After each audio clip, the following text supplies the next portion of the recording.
Hello everyone, this is Larry Everett. I am the ESO columnist for Massively. I write the Tamriel Infinium that comes out on Fridays, and today we are looking at the character creator for the Elder Scrolls Online. ZeniMax let us in this weekend, and I figured that the best thing to do is to look at what kind of characters we can create.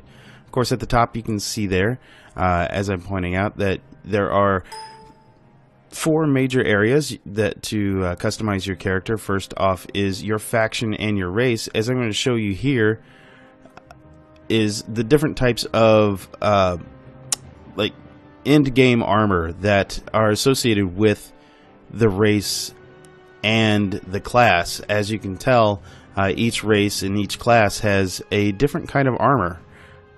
And right here I'm going through the different classes. Of course, you have the Dragon Knight, you have the Sorcerer, you have the Nightblade, and you have the Templar.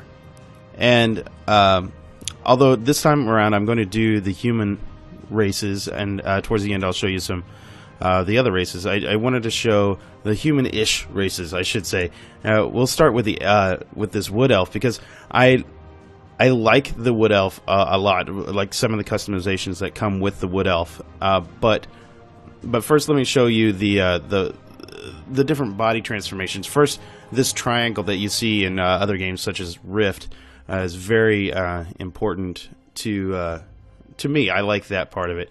And as you also see there, each race has a different set of skin pigments. It varies from race to race, and which, quite frankly, only makes sense given how Elder Scrolls works and the setting of Tamriel. And of course, as you might have seen there, as I scroll through the different head the body adornments, like the different scars, different skin pigments, and you can see there's a really deep burn one there. There is a bust slider, and there also is a booty slider as well. So just in case you're looking at that, and some of the scars, actually, that last one that I was just looking at there, that was pretty interesting because it was a spear that actually went through the body. You could see the in and out different scars there. And here's some full body painting, which if you want to, as you'll see later on, it can actually, some of the full body painting can actually match the face painting as well. And now we move on to the face here. It has the same triangle as the body does. That makes it slender, heroic, or a rounder. And then I'm going to start at the bottom here. You can see some of the other just nuances that you can set on the face to make your character look exactly the way you want it to. And then especially you got different kinds of eyebrows here. I mean, to be frank, this is kind of typical, but I'm really impressed at the level of detail that the Elder Scrolls guys, the ZeniMax guys, have gone through to make each race feel different, and at the same time you can customize them the way you want to. And as you saw there, they have even the eye pigments are different based on your race. For instance, humans cannot have red eyes. And then another thing that was really cool here, you don't necessarily have to play a young character. As you saw there, you can age the character to, quite frankly, pretty old. Going through the adornments there for the face, and these last adornments are particular to the Wood Elf. They're antlers or horns, whatever you want to call them. Only the Wood Elf has these, and I think that's why I chose this one to go with. I think they're pretty neat, and I'm going to keep those antlers on there for this character. And here we go through some of the face painting. As you can see, some of them, I'll show you here, that they actually match the body painting.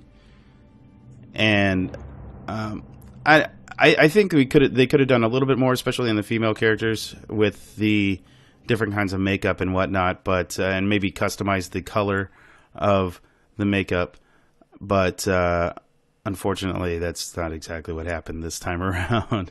Let me go through some of the hairstyles here. Of course, you have the short and then a long ponytail. Many of the hairstyles I've noticed, they move slightly with the character, but they don't overdo it. Like I've seen some of, like EverQuest 2, for instance, overdid the movement of like the long ponytails and things along that line. This game does a pretty good job of keeping them, mobile enough to where they don't seem lifeless, but at the same time not too much. We're going to go over here to Argonian, which is the lizard kind of character here, and just to show you the different types of scales that he has, body adornments, those kinds of things. These are his markings, actually, that you can put on him. I like those scales with that darker green kind of skin. And the way he ages, as you saw there, he actually gets a little lighter. And onto the head now, we'll keep up with different kinds of, they call them hairstyles, but obviously this isn't his hair. And I'm going to close out this video with showing you some of the facial adornments or beards for the Argonians, and then switch over to the Bretons, which will give you a better clue of what the human beards are like. So, as I close out here, thank you very much for watching. This has been Larry Everett with Massively. Be sure to catch the other video that I have about the combat system for ESO, and also the other first impressions that we have coming out today. Thank you very much. Bye-bye.